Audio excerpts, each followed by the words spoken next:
lakukan sekarang ini tepat. Yang kita lakukan sekarang ini benar. Untuk apa? Untuk tetap merasakan haibah, semangat di bulan Ramadan. Saya katakan, kebanyakan kita sekarang ini ada yang puasanya 50 kali lebih puasa Ramadan. Ada yang 40 kali lebih. Ada yang 30 kali lebih. Banyak. Kalau dibandingin dengan Rasulullah, puasa Ramadan kita dari segi jumlah lebih banyak dari puasanya Rasulullah. Benar Pak? Dari segi kuantitas, dari segi pengalaman jumlah, kita menang dari Rasulullah. Ya, tapi buat apa? Kenapa? Karena Nabi itu puasa Ramadan itu baru difardukan, waktu itu udah pernah kita bahas, tahun kedua Hijriah. Nabi wafat tahun 10. Jadi Nabi menangi puasa Ramadan itu cuma berapa kali? 9 kali. Lah panjenengan ini ada yang 50 kali lebih puasa. Sekarang kalau umur 60 aja, mulai puasa umur 10 tahun aja udah 50 kali menangi puasa Ramadan. Jadi tadi saya katakan dari segi jumlah, kuantitasnya, banyak-banyakan puasa Ramadannya, itu kita memang lebih banyak dari Nabi. Enggak sombong, memang realitanya seperti itu. Tapi Nabi udah kasih tahu, kam min so'imin, ramai orang yang puasa, laisa lahu min siyamihi illal ju' wal atash, tapi dia tidak mendapatkan apa-apa daripada puasanya kecuali lapar dan dahaga. Jadi yang dibutuhkan bukan kuantitas, bukan jumlah, tapi kualitas. Kualitas puasanya yang dibutuhkan. Bagaimana puasa kita itu, nilai puasanya yang dibutuhkan. Kira-kira udah bener enggak puasanya? Sesuai yang Allah mau enggak? Tapi tadi, ini celaka juga Pak. Kadang karena kita keseringan puasa tadi, udah 50 kali lebih, jadi kita itu ngerasanya apa? Alah, tahun depan kan Ramadan lagi. Iya kan? Tahun depan ketemu Ramadan lagi. Ya takarrur bitakarruri sinin. Bulan Ramadan itu berulang setiap tahun. Nah, itu prasangka kita. Kita nganggapnya di dalam otak kita, di dalam mindset kita, tahun depan ketemu Ramadan. Jadi sekarang kalau saya masih ada proyek, kalau sekarang retreatannya lagi masih banyak, ya udahlah, puasanya yang benar tahun depan. Nah, ada sebagian orang nyangkanya seperti itu. Kenapa? Karena udah keseringan puasa Ramadan. Jadi nganggapnya santai aja, sederhana aja puasa Ramadan itu. Biasa aja. Tahun depan lah insya Allah seriusnya. Satu hal yang kita lupa. Memang siapa dari kita yang yakin tahun depan itu kita masih bisa puasa Ramadan? Siapa? Atau siapa daripada kita yang yakin tahun depan tuh masih bertemu dengan bulan Ramadan? Bisa jadi bertemu tapi sakit, gak bisa puasa lagi. Atau tadi bisa jadi udah gak ketemu lagi, meninggal. Maka pertanyaannya, siapa dari kita yang yakin masih bakal tetap hidup tahun depan? Gak ada kok. Ada yang bisa yakin, oh saya pasti hidup tahun depan. Gak ada Pak. Tapi kenapa kok walaupun kita udah tahu, tapi ya kadang itu lupa itulah. Tapi hakikatnya apa? Benar kan? Gak ada yang tahu kan? Ada gak yang yakin tahun depan masih bisa puasa Ramadan? Gak ada. Maka sepatutnya apa? Karena kita tidak bisa yakin tadi, seharusnya itu ketika kita menyambut Ramadan, aturan dari awal, udah lewat sepertiga ini, udah jalan sepertiga ini, tapi masih ada 2/3 lagi. Seharusnya apa? Kita tanamkan di dalam diri kita, bisa jadi dan sangat mungkin ini Ramadan yang terakhir buat kita. Ini Ramadan yang kita bisa puasa. Lah kalau Allah cabut nikmat sehat aja Pak, habis itu kita terbujur di atas kasur aja gitu, mungkin nggak? Bisa nggak? Ya bisa kok. Enggak. Makanya tanamkan di dalam hati kita ini supaya kita tetap semangat menjalani puasa Ramadan walaupun udah berulang-ulang kali. Bisa jadi ini Ramadan minusnya. Saya itu ada rinitis. Rinitis itu ya tadi meleleh terus hidungnya. Jadi ini yang pertama. Kita jaga semangat kita dengan prasangka kita mungkin dan sangat mungkin ini puasa yang terakhir untuk kita. Bahkan dalam bulan Ramadan kita juga nggak tahu kok bisa sempurna apa enggak. Dan yang kedua, sebelum kita masuk ke kitab, yang kedua bapak-bapak, ibu-ibu sekalian, kita itu bisa nilai puasa kita. Jadi kita itu bisa agak-agak lah, nganggarin lah. Ini puasa kita ini udah bener apa belum sih? Iya kan? Atau puasa kita itu cuma nahan lapar, nahan haus, gak ada nilai apa-apa. Dari mana kita bisa menganggarkannya, bisa mengira-ngiranya, bisa ngecaknya? Allah katakan di dalam Al-Quran, kutiba alaikumusiyam kama kutiba alal ladina min qablikum la'allakum tattaqun. Sehingga kita bisa nilai Pak, bisa nilai ibu-ibu, puasa sekarang ini bagaimana ketakwaan kita, bagaimana ketaatan kita, bagaimana rasa takut kita kepada Allah, bagaimana ketaatan kita kepada Allah, juga bagaimana maksiat kita berkurang enggak? Kalau kita jawab ketakwaan kita, rasa takut kita kepada Allah semakin meningkat.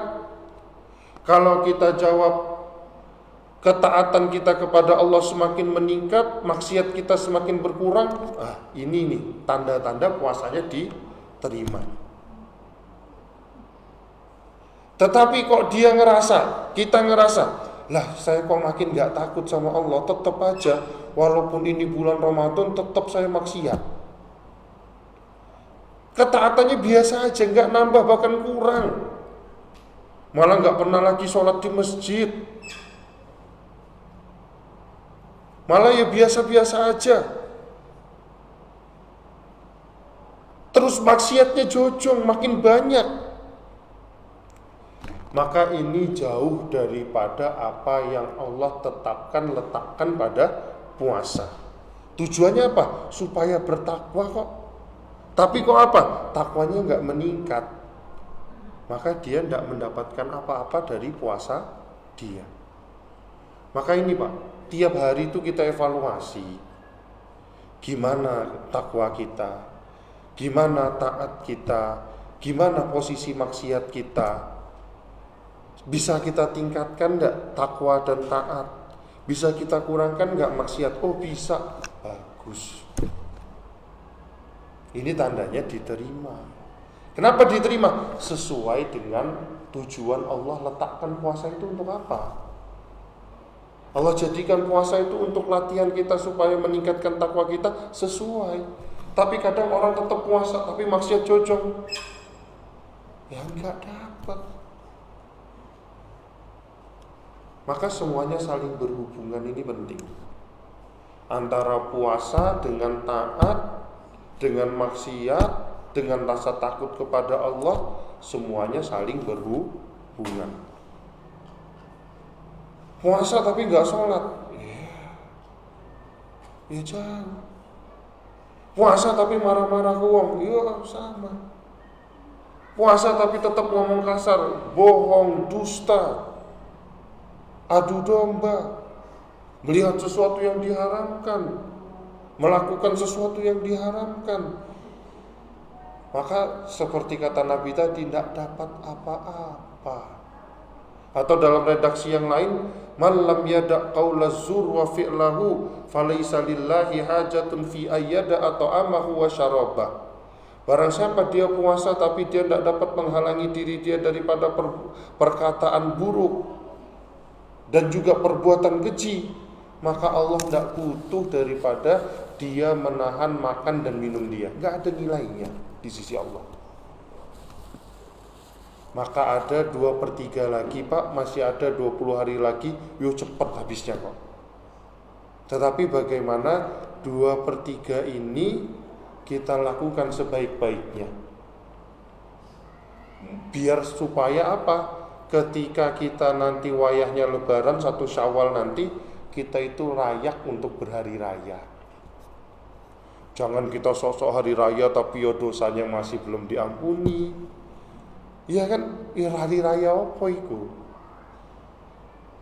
Hari raya kan waktu itu kita katakan apa? Bukan cuman baju baru, bukan cuman perabot rumah baru, bukan cuman kendaraan baru, tapi hari raya itu taat kita bertambah, dosa kita diampuni. Ini hakikat raya.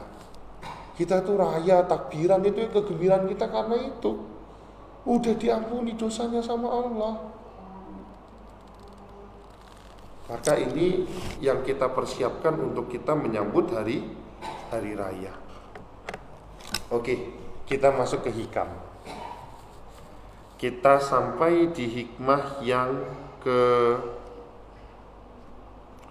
10. Hikmah yang ke 10 ini kaitannya tentang ikhlas. Imam Ibnu Athaillah As-Sakandari katakan, al-a'malu suwarun qa'imatun wa arwahuha wujudu sirril ikhlasi fiha. Imam Ibnu Athaillah katakan apa? Al-a'mal, amal-amalan kita, Pak, perbuatan kita, Pak, itu kata Imam Ibnu Athaillah suwarun qa'imatun, cuman casing, cuman gambar, cuman bentuk saja. Wa arwahuha, tapi ruh daripada amal itu adalah wujudu sirril ikhlas, adanya ikhlas yang rahasia fiha, di dalam amalan tersebut. Saya ulangi, Imam Ibnu Athaillah katakan apa? Amal yang kita lakukan, perbuatan-perbuatan kita itu cuman casing, cuman badan aja, cuman gambar aja, cuman satu bentuk aja, kosong. Kemudian beliau jelaskan apa? Ruhnya, nyawa daripada amal kita apa? Ikhlas. Ini berat ini. Imam Ibnu Athaillah kasih perumpamaan amal dengan ikhlas itu seperti mana badan dengan ruh. Kira-kira bapak-bapak, ibu-ibu, kalau badan ini gak ada ruh, apa namanya? Mati, bangkai. Iya kan? Mau secinta apapun kita sama seseorang, tapi dia udah mati, udah gak ada ruh lagi, pasti bakal kita kubur. Wis ora enek manfaate. Disimpen juga bakal jadi bangkai, bau. Udah gak ada manfaat kalau disimpen cuman jadi bangkai, ngabisin tempat, bikin bau, ujungnya kita kubur. Walaupun kita begitu sayang. Kadang pasangan kita, orang tua kita, anak kita, ya selagi masih ada nyawa, masih bermanfaat untuk kita. Tapi ketika udah gak ada nyawa lagi, ya wis, kubur aja. Maka itulah hakikat amal dan ikhlas. Mau sebesar apapun amalan kita, sehebat apapun amalan kita, itu casing tok. Kadang kayak tadi kita dermawan, Masya Allah, orang ini baik banget. Itu casing di luar aja. Nilainya apa? Hatinya. Ada ikhlas apa enggak? Orang rajin ke masjid sholat, berjamaah di masjid, Masya Allah. Ini juga casing aja, amal dia sholat, jalan ke masjid, itu casing aja. Ruhnya apa? Ikhlas. Dia melakukan tadi itu untuk apa? Untuk siapa? Sampai juga kadang waliyazubillah kan, enek uang saya pergi haji tapi tujuannya supaya dapat gelar Pak Haji, dapat gelar buka haji, wis diomong ke wong-wong, lah ini kok udah mampu nggak pergi haji. Atau ngeliat orang, oh udah dipanggil Pak Haji, itu udah dipanggil Bu Haji, haji lah kita. Ada penyakit-penyakit seperti itu. Ada penyakit seperti ria, pengen dilihat orang lain. Ada penyakit seperti sum'ah, pengen dilihat orang lain. Ada penyakit tafakhur, pengen kita bangga-banggaan di hadapan orang lain. Lah ini yang harus dijaga. Kenapa? Karena ternyata seperti mana ruh itu syarat satu jasad itu masih bermanfaat, maka ikhlas itu adalah syarat amalan itu diterima di sisi Allah. Amalan itu bermanfaat untuk yang melakukannya. Di dalam Al-Quran Allah katakan apa? Wa ma umiru illa liya'budullaha mukhlisina lahuddin. Wong-wong itu tidak diperintahkan dari dulu, dari zaman awal Nabi Adam sampai kita semua nanti hari kiamat, itu tidak diperintahkan kecuali apa? Ibadah, menghambakan diri kepada Allah dalam keadaan ikhlas. Ikhlas itu apa? Cuman untuk Allah, bukan untuk tujuan cita-cita lainnya. Yo kan sekarang ini nemen yo, agama ataupun amal soleh itu dijadikan sebagai alat. Mau nyalon dewan, ini mau DPR RI, malu kalau nggak ada gelar haji. Wis ambil haji yang plus, biar nanti namanya di depan ada gelar hajinya. Ada nggak yang seperti itu? Ya wallahu a'lam, gue nggak tahu. Ini kan cuma contoh. Iya toh? Atau ada juga yang gara-gara dikejar hutang dia banyak banget, maka apa? Wis pergi ke masjid, sholatnya dibuat yang panjang banget. Kira-kira yang nagih hutang udah pergi aja, udah selesai sholatnya. Atau ada orang yang dikejar hutang sampai apa? Wis lah, aku mau ikut dakwah tablik lah, mau 40 hari. Tapi ternyata apa? Pengen lari dari masalah. Dakwahnya benar, Pak. Ya kan? Dakwahnya benar. Tetapi tujuannya apa? Lari dari masalah, bukan untuk mendekatkan diri kepada Allah. Wah, ini masalah, ini jadi masalah. Semua yang dia lakukan jadi sia-sia. Bahkan ancaman dari Nabi apa? Nabi katakan, ana aghna syuraka. Aku itu tidak butuh kepada kawan rekan kongsi. Allah tidak butuh. Qul huwallahu ahad. Allah itu yang Maha Esa, yang tunggal, yang tidak butuh sama sekali sekutu. Maka kemudian dalam hadis qudsi ini Allah katakan apa? Man asyraka ma'i ghairi taraktuhu wa syarikahu. Barang siapa yang menjadikan untukku rekan kongsi, Kok dia beramal ini tujuannya bukan hanya ridhoku, tapi tujuannya pengen pengakuan dari orang lain, pengen orang lain lihat, pengen orang lain dengar, pengen dihormati. Maka kata Allah, aku los-los ke baik dia dan biarkan dia sama sekutu dia. Silakan minta pahalanya, minta imbalannya kepada orang yang dijadikan atau sesuatu yang dijadikan sekutu untukku. Ini yang bahaya, Pak. Oke, sekarang kita itu udah tidak nyembah pohon, sekarang kita itu tidak nyembah berhala, iya kan? Sekarang kita itu ya jelaslah nyembah Allah. Apa yang kita sembah? Jawab dengan lantang, kita nyembah Allah. Tetapi apa? Tetapi tadi Nabi pernah kasih tahu, akhwafu ma'akhafu ala ummati asyirkul khafiyu. Perkara yang paling aku takuti terjadi pada umatku itu adalah syirik khafi, syirik yang tersembunyi. Ada namanya syirik tersembunyi, Pak. Ya berarti ada tadi syirik terang-terangan. Syirik terang-terangan itu apa? Tadi nyembah berhala.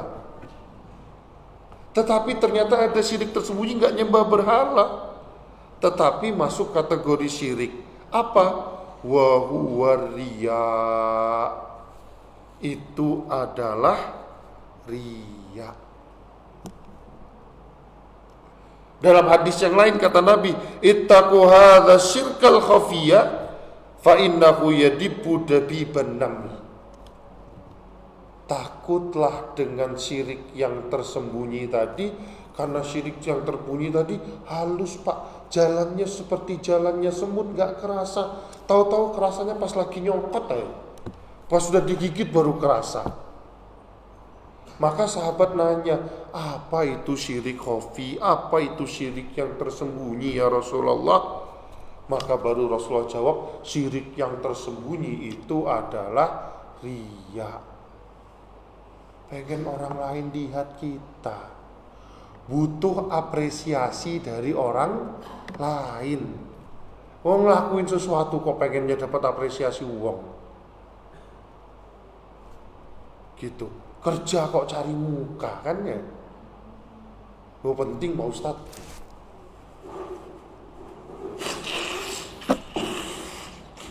Ya tapi tadi sayang, Pak. Kalau sesuatu yang seharusnya tujuannya ibadah, tapi kok kita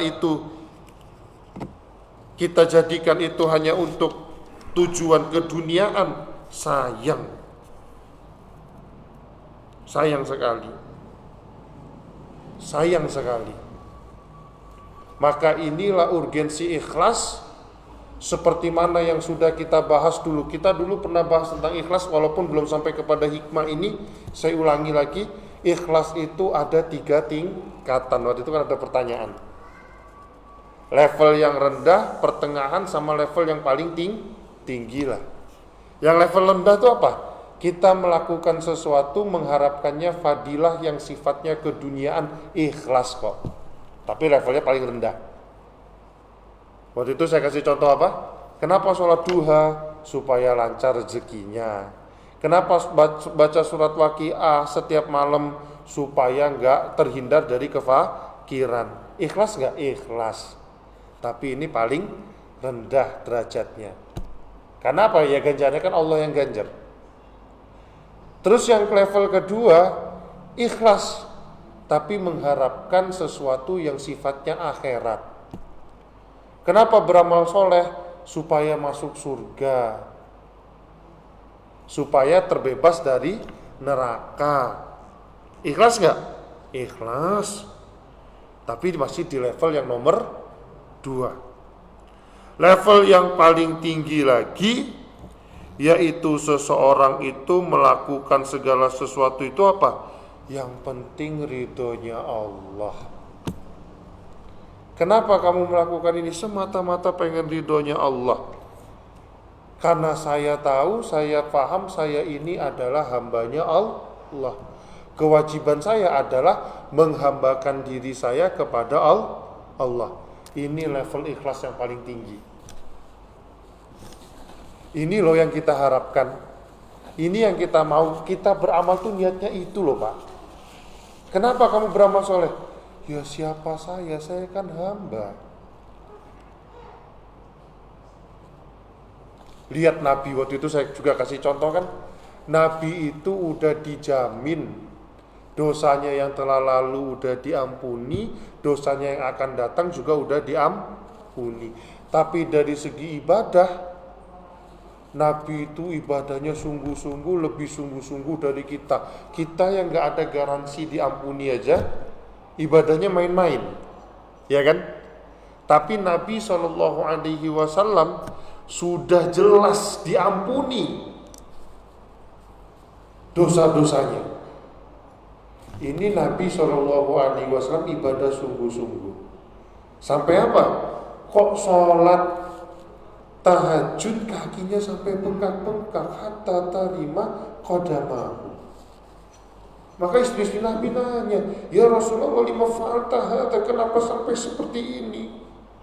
Alaihissallahu qad ghafara laka ma taqaddama min dzambika wa ma ta'akhkhar. Bukankah Allah telah ampuni dosamu yang telah lalu dan juga yang akan datang? Tapi lihat jawaban Nabi, awala akunu abdan syakura. Memang saya tidak boleh jadi hamba yang bersyukur ya. Jadi Nabi beribadah karena sadar posisinya sebagai seorang hamba. Ini yang kita mau loh. Kenapa kita puasa? Ya saya hamba Allah, ini perintah Allah. Ini hikmah yang ke-10, ikhlas. Ringan di lisan tapi kadang tadi tidak sadar. Kadang itu kita kalau baca Quran itu pengennya baca yang indah suaranya, ya, supaya didengar orang. Wis, suaranya bagus. Kadang itu kita itu pengen ketika sedekah itu pengen rasanya namanya disebut. Ketika kurban itu pengen namanya disebut. Ketika ngasih takjilan itu pengen namanya juga disebut.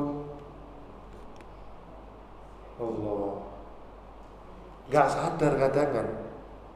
Tapi kok rasanya kurang, kok nama saya gak disebut ya. Allah.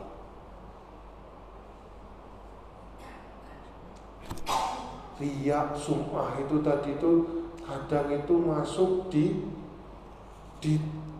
Gak mesti dari awal udah niat ya Allah lillahi ta'ala ini, tapi di tengah-tengah astagfirullah, ini saya masukin uang ke kotak amalnya, ada yang lihat gak sih? Oh ada yang lihat, bagus lah. Tapi bapak-bapak ibu-ibu, sekali lagi saya tekankan, Imam Ibnu Athaillah katakan apa?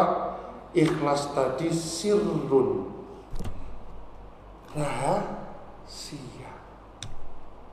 Sehingga kalau rahasia apa? Kita gak bisa nunjuk orang habis itu bilang, fulan itu orang ikhlas itu. Gak bisa. Cuman antara dia sama Allah. Maka kita gak bisa habis ngaji ini langsung enak aja nuduh orang gak ikhlas, nuduh orang riya. Gak bisa. Itu bukan ranah kita. Karena ikhlas itu sifatnya rahasia, cuman antara dia pelakunya dengan Allah saja yang tahu. Dah, apa itu gak ada. Bukan ranah kita untuk menilai orang lain. Jangan sibuk nilai orang lain, jangan sibuk ngaudit orang lain, tapi diri kita lupa untuk kita audit, evaluasi. Oke, satu hikmah lagi lah, pendek-pendek aja. Nah, enak ngaji puasa ini berkah, bisa dapat 2 hikmah. Saya malas juga jelasinnya panjang-panjang. Hikmah yang kedua, ke-11. Yang kedua pada hari ini, Imam Ibnu Athaillah katakan apa? Wah ini bagus ini. idfin wujudaka fi ardil humul famana bata mimma lam yudfan layatimu natajuhu. Idfin, tanamlah, wujudaka, keberadaan kamu, eksistensi kamu, fi ardil humul, di tanah kehinaan. Fama nabata, karena sesuatu yang tumbuh, mimma lam yudfan, tapi dia tidak ditanam dulu, la yatimu natajuhu, maka hasilnya tidak akan sempurna. Saya ulangi, Imam Ibnu Athaillah itu ngajarin apa? Kita itu jangan buru-buru ke susu pengen langsung terkenal. Kita itu jangan buru-buru, oh saatnya saya turun ke masyarakat. Tetapi apa? Perlu kita isi dulu diri kita dengan ilmu. Perlu kita isi dulu diri kita dengan pengalaman. Ini kata Imam Ibnu Athaillah. Jangan kubur dulu diri kamu dalam lembah keinginan apa? Yang namanya belajar itu mesti susah, Pak. Gak ada belajar itu enak. Ya kalau belajar itu enak tuh ya gak belajar sebenarnya. Kenapa? Ya pasti lupa, wis diulang lupa. Yang namanya belajar tuh mesti susah. Tapi ya jenengan saya tahu susah kok. Tadi ada hal yang jenengan korbankan bisa ngaji ini. Mudah-mudahan ini Allah terima. Tetapi tadi kita itu jangan langsung pengen keluar. Jangan langsung tiba-tiba kalau dalam agama pengen langsung jadi ustadz, pengen langsung jadi mursyid toreko. Atau kalau dalam dunia ini, dunia keduniaan, jangan pengen langsung jadi pemimpin. Jangan gitu.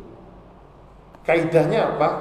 Kalau sesuatu itu butuh ditanam, butuh ditatar, tapi kok kemudian dia gak ditanam dulu, maka hasilnya itu kita kenal sebagai karbitan.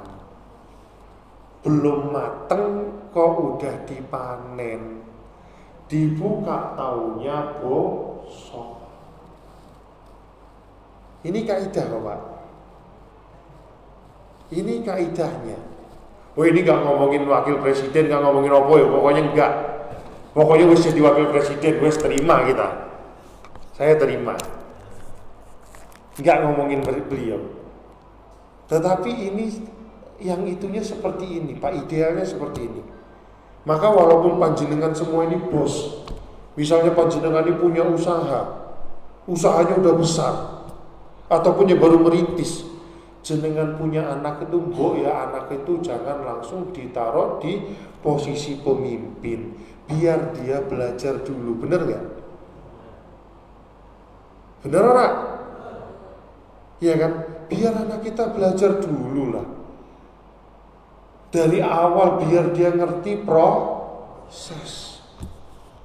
Ini dalam dunia itu seperti ini. Sama juga dalam agama itu, wis baru ngaji sehari, 2 hari, habis itu mau jadi ustadz, yo nggak bisa. Yang ngaku-ngaku ustadz yo bisa banyak. Ngaku-ngaku jadi mursyid yo akeh. Tapi jangan seperti itu kata Imam Ibnu Athaillah. Tapi Pak memang benar kalau dari segi dunia sekarang nggak kena Pak. Saya ngalami. Tadi belajar itu jangan keburu-buru kan. Saya praktekin. Saya apa? Kuliah S2 itu normalnya 2 tahun. Tapi saya ambil sampai 4 tahun. Wih, saya itu ya Imam Ibnu Athaillah banget, hikam banget saya itu. Enggak buru-buru. Tapi ternyata jadi sulit, mau lulus ya sulit Pak. Udah selesai semuanya, ternyata orang-orang dosen-dosen lupa nama saya. Ujungnya susah. Tetapi ya tadi, belajar itu ya gak mesti di tempat formal, bisa di tempat yang informal. Ya di masjid ini kita ngaji, kita apa. Tadi, jangan pula anak kita nanti kita normalkan. Nah, kamu kuliah berapa semester ini? Mau anak kita bilang mau lulus gitu kan? Ya, saya mau skripsian. Baru berapa semester? Baru 7. Maksimal berapa? 14 semester. Oke, sampai 14 semester ya enggak gitu juga. Takutnya nanti anak itu udah enggak diakui lagi di kampus. Ya anak kita selesai cepat ya itu, tapi kita harus tetap dukung dia tetap sinau. Dan kita itu Pak, kalau kita ngerasa udah cukup ya tadi kita ngerasa nggak perlu belajar. Tapi ini yang penting juga Pak, tanamkan ke dalam diri kita itu masih kurang, kita itu masih kosong, kita itu walaupun sudah tua seperti ini, kita ini masih santri. Maka kita ngaji. Tapi yang repot itu kalau kita ngerasa kita udah cukup, wis cukup kok, maka kita anti sama ngaji. Ingat Nabi itu pernah dawuh apa? Kun aliman au muta'alliman au mustami'an au muhibban walatakun khamisan fatahlik. Kata Nabi apa? Mbok jadi hidup itu apa? Ada 4 aja pilihan. Jadi wong alim. Kalau belum bisa jadi wong alim, jadi apa? Muta'alim, pelajar. Kalau nggak bisa jadi pelajar, jadi mustami. Pelajar itu sulit Pak. Kita itu harus fokusnya belajar. Kita sekarang itu kalau disebut pelajar itu, kalau dengan ini Nabi itu tidak pas. Tetapi kita bisa masuk ke level yang ketiga apa? Mustami, pendengar. Tapi dengarnya sungguh-sungguh. Beda antara sami sama mustami. Kalau sami itu cuma dengar sambil main-main, sambil ngebayangin sesuatu, sambil mikir sesuatu. Ada kalau sekarang itu sambil tiduran dengar YouTube, sambil ngobrol, itu sami. Tapi mustami itu apa? Benar-benar fokus dengerinnya. Itu level yang ketiga. Jadi alim. Kalau tidak bisa jadi muta'alim, santri. Kalau tidak bisa jadi mustami, mendengar yang sungguh-sungguh. Kalau tidak bisa jadi muhibban, pencinta ilmu, pencinta orang berilmu. Wis, enek wong belajar agama biayai. Enek wong alim muliakan. Enek guru ngaji muliakan. Ini level yang keempat. Kata Nabi apa? Jangan jadi level orang yang kelima. Orang yang kelima apa? Alim ya bukan, muta'alim ya bukan, mustami ya bukan, pencinta orang alim juga bukan. Bukan 4 ini. Ini yang kelima apa? Kata Nabi, fatahlik, orang ini bakal binasa. Maka pilihan kita, bapak-bapak, ibu-ibu, jadi muta'alim atau jadi mustami. Jadi wong alim itu berat Pak. Saya juga gak mau ngaku-ngaku alim itu gak berani. Kenapa? Nanti kalau salah itu berat. Tapi kalau namanya belajar, salah itu kan dimaklumi. Ya namanya belajar. Makanya orang itu kalau naik mobil itu, kalau dia baru belajar kan ditulis lagi belajar. Biar dimaklumi kalau kelambatan, kalau nggak apa namanya nutupin jalan, biar bisa dimaklumi. Nah gitu juga kita itu paling aman itu jadi pelajar. Masih belajar, ya Allah, supaya Allah maafkan kita. Ini yang dapat saya sampaikan. Monggo kalau ada yang mau di-sharing, kalau ada yang mau didiskusikan, dipersilahkan. Boleh kaitannya dengan ini ataupun hal lainnya, dipersilahkan Pak. Wis lemes. Yuk sharing-sharing aja. Mau cerita apa? Mau nanya apa? Monggo Pak. Ibu-ibunya, monggo. Masih lama kok, masih 20 menit. Monggo Pak. Ada pertanyaan? Oh, monggo Pak. Waalaikumsalam warahmatullahi wabarakatuh.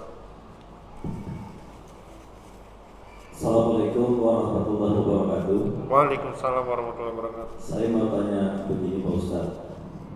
Ini masalah doa berbuka puasa. Doa berbuka puasa itu yang bagusnya, ada yang pernah saya dengar makan dulu baru berdoa. Kalau selama ini kan yang kita tahu, maaf yang saya tahu, itu doa dulu baru makan. Ini mohon penjelasan Pak Ustaz. Assalamualaikum warahmatullahi wabarakatuh. Waalaikumsalam warahmatullahi wabarakatuh. Jadi Pak, kita itu disunahkan berdoa setiap kita itu mengalami kesulitan, mujahadah, itu sunnah untuk berdoa. Dalilnya apa? Dalilnya Nabi Musa alaihi salam. Ketika Nabi Musa alaihi salam itu dikejar-kejar sama orang-orang Mesir, karena waktu itu nonjok orang sampai mati. Itu kan Nabi Musa keluar dari Mesir, masuk ke kota Madian. Di situ ya Nabi Musa sebatang kara. Dan ini saya lagi nyari ayat Qur'annya dulu. Dan Nabi Musa itu ketika Nabi Musa sampai ke Madian itu ngelihat tempat penggembala-penggembala.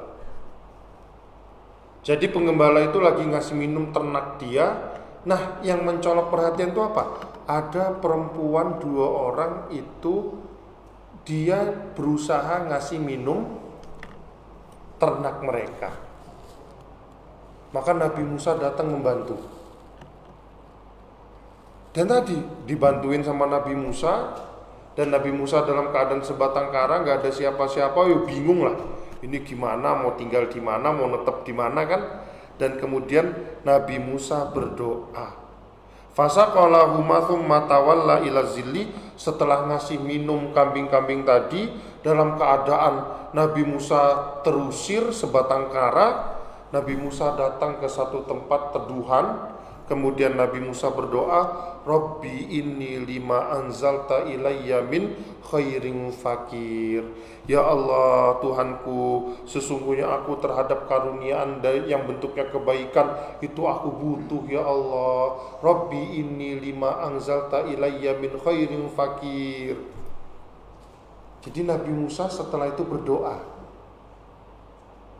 Setelah melakukan kebaikan, setelah bersusah payah, Nabi Musa berdoa. Maka ulama melihat apa? Melihat tadi, setelah kita melakukan usaha, setelah kita melakukan susah payah, mujahadah di dalam masalah agama, ya puasa itu kan capek kan Pak? Capek kan jenengan? Bapak-bapak, ibu-ibu puasa capek kan? Maka ada kesunahan berdoa di akhir-akhir sebelum kita buka puasa. Tadi lihat ini. Dalilnya dari ayat ini, dari kisah ini. Maka sunnah sebelum nanti kita buka puasa itu kita ya berdoa sendiri, hajat kita masing-masing, doa sama Allah, minta sama Allah, minta husnul khotimah, minta diterima amal kita, minta diampuni dosa kita. Sunnah. Karena habis susah payah. Karena samalah ibaratnya kita kerja, ini waktunya kita dapat upah. Cuman kemudian ada lagi doa Allah yang wabtalatil uruk wasabatal ajru, insyaallah itu gimana doanya? Zahabaz zama'u wabtalatil uruku wasabatal ajru insyaallah. Nah, doa itu kan, ya Allah, dahaga telah hilang, urat-urat udah basah, maka mudah-mudahan pahalanya diterima. Ya doa tadi dibaca setelah minum, Mas. Tapi tetap ada kesunahan sebelum puasa itu kita doa seperti mana Nabi Musa alaihi salam. Yang mana beliau setelah tadi bantuin anak ini, ternyata anaknya siapa? Anaknya Nabi Syu'aib yang dibantuin. Dan kes pertolongan Allah apa? Langsung diundang sama Nabi Syu'aib. Anaknya dua tadi cerita ke bapaknya, Pak, itu kok ada orang asing ya, kayaknya bukan orang Madian, tapi Masya Allah kuat. Pekerjaan yang harusnya dilakukan beberapa orang, dia lakukan sendiri. Maka Pak, kalau butuh pekerja kita kerjakan saja dia. Rekomendasi dari anaknya Nabi Syu'aib, dipanggil sama Nabi Syu'aib, bukan dijadikan pekerja tapi dijadikan menantu. Makanya doa ini, jadi ulama juga melihat apa? Doa biar mudah jodohnya tadi ini. Rabbi ini lima anzalta ilayya min khairin fakir. Ada ulama-ulama ngeliatnya sampai ke situ. Doa dimudahkan jodoh, baca itu Pak. Kalau mau nikah lagi. Wah, nih. Iya. Ulama ngeliatnya seperti itu sampean. Oke, itu jawabannya. Jadi monggo sebelum berbuka puasa disunahkan berdoa, setelah minum juga tadi ada doanya. Seperti itu jawabannya. Wallahu a'lam. Monggo.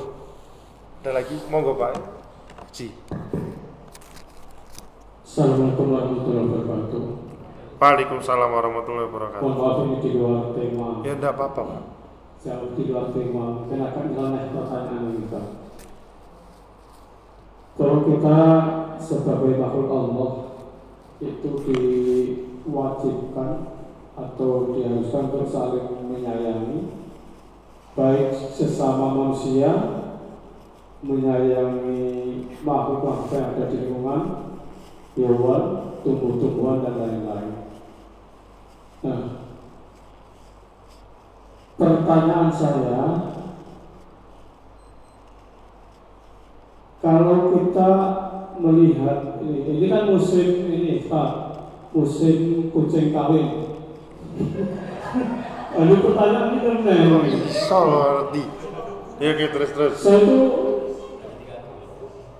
di depan rumah saya, di sekitar saya tiap hari pagi, siang, nggak tahu puasa juga kawin kucing itu. Nah, malam, nah, kemudian itu kita pisahkan. Ini kucing saya itu, yang perempuan itu 2 dikejar-kejar kucing, ada 6 itu yang wangi betul setiap hari. Boleh nggak kita itu memisahkan kucing yang sedang asik-asik itu ya sedang kawin, ini memang musim kucing kawin sekarang ya. Itu kita termasuk di mana? Apakah berdosa atau enggak itu? Kalau karena setiap hari itu ada kucing banyak itu. Nah, itu saja pertanyaannya Pak. Oke Pak. Terima kasih. Jadi kucing itu ya bagusnya mereka itu tidak termasuk mukallaf. Kucing itu bukan makhluk Allah yang kena pembebanan syariat. Sehingga apa? Sehingga harus nikah dulu, harus akad dulu baru bisa kawin. Habis itu sing betinane yo mesti mesti cuma satu lanang aja, nggak boleh poliandri. Nah itu sembarang, kan kucing itu sembarang. Boleh anaknya ngawinin ibunya ya boleh aja, uang mereka itu bukan mukallaf kok. Mereka itu tidak diberikan akal, mereka itu cuman ada insting. Pengen kawin ya wis cari ya betina mana. Gitu, itu kucing. Tapi ya kucing itu masalah gak punya akal aja masih lurus. Pengen kawin yang dicari ya betina. Yang jantan nyari betina. Manusia ini pokoknya pol. Ya kita punya akal, punya otak. Tapi sekarang kita lihat apa? Ya Allah, LGBT. Ya Allah, kan jijik gila nih kan. Laki-laki kok sukanya sama laki, yang perempuan kok sukanya sama perempuan. Ya Allah, kucing aja bisa milih kan. Ya Allah, ya Allah, angel sekarang ini. Ya kan kucing itu jantan betina kan Pak, gak ketemu kan, jantan kawin sama jantan. Nah itu kan repot kita itu. Maka tadi ditanya lagi ke jenengan, sampean misalnya alasannya apa? Gak pengen punya anak dari jantan itu apa? Kesel.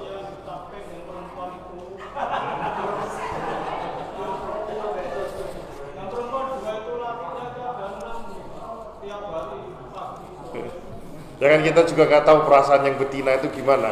Kalau betinanya suka ya gak apa-apa. Nah, ketika kita ini boleh kan gitu, ketika dia sudah menjadi, tapi kita usir, kita ini kan kadang-kadang kalau itu susah juga pisah-pisah gitu. Apalagi kalau sedang berantem gitu ya, kadang baru berujuk pakai air, dia juga susah dipisahin. Ya tadi sebenarnya kita itu ya toleransi kita sama kucing. Bentuk tasamu kita sama kucing ya udah, dia kawin yo sembarang asal jangan ribut aja. Dan yo wes ojo dilihatke nanti pengen Pak.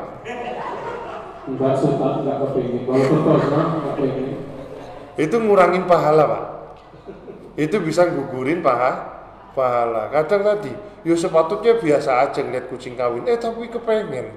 Habis itu diliatin terus. Itu termasuk perkara yang membatalkan pahala puasa. Wih gayanya katanya kan. Wih. Nah kan gak usah dipikirin makanya. Gak usah bayangkan. Kurang kerjaan. Wis Pak, wis wayahe donga ya. Monggo. Kita doa sedikit lah ya. Bismillahirrahmanirrahim. Alhamdulillahirabbil alamin hamdan yuwafi ni'amahu yukafi mazidah. Ya Rabbana lakal hamdu kama yanbaghi li jalali wajhikal karimi wa 'azimi sultanik. Allahumma la nusi thana'an 'alaika anta kama atnaita 'ala nafsik.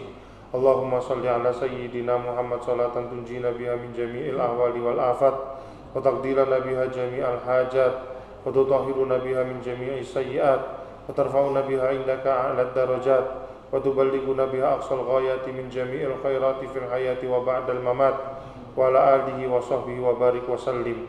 Rabbana zalamna anfusana wa illam taghfir lana wa tarhamna lanakunanna minal khasirin. La ilaha illa anta subhanaka inna kunna minaz zalimin.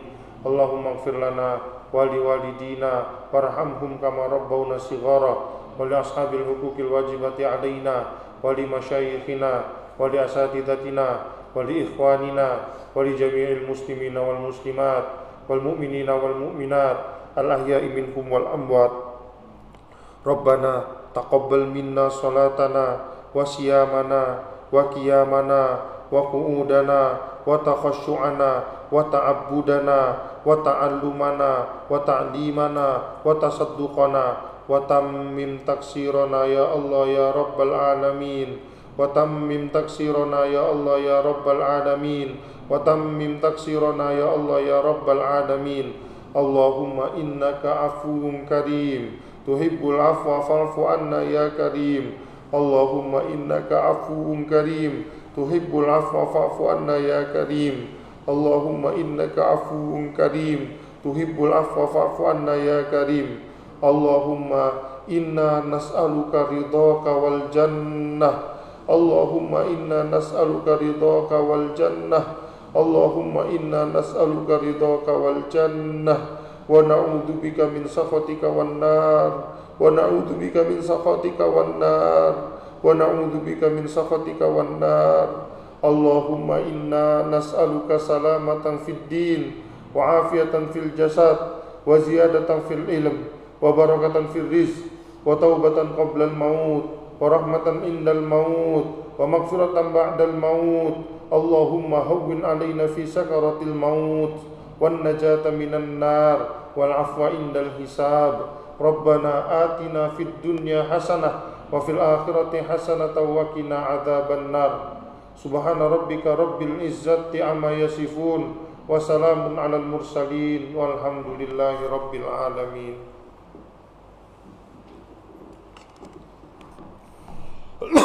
Wah, belum tutup. Oke. Monggo Pak, udah dipersiapkan